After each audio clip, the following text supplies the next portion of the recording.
Kayani, si Amiga ay nagsisimba. Katatapos lang ng misa. Ngayon, papunta na ako sa aking sasakyan. Magmumotor kasi ako, punta ako. Mag-grocery ako. Weekly po ako nag-grocery kasi pag bumili tayo sa tindahan, mas nakasave tayo pag nag-i-stock tayo, nag-grocery. May motor pa ako. Kaya, weekly ako nagsisimba. Ayan, mga kayami. Yummy talaga si Yummy, di ba? Anong nakakayami sa akin? Chocolate. Kaya yan.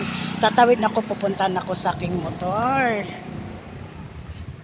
Ayan. Ayan, si Yummy. Ayan. Pangalan ko lang Yummy. Total, hindi ako totoong Yummy. Nasana yung susi. Ay. Nasa pinakailalim yata. Okay, mga kayami. Ayan. Ay, huwag kang matumba. Ayan. Okay, sige. Okay, bye-bye. Ako'y magdadrive na. Love you all.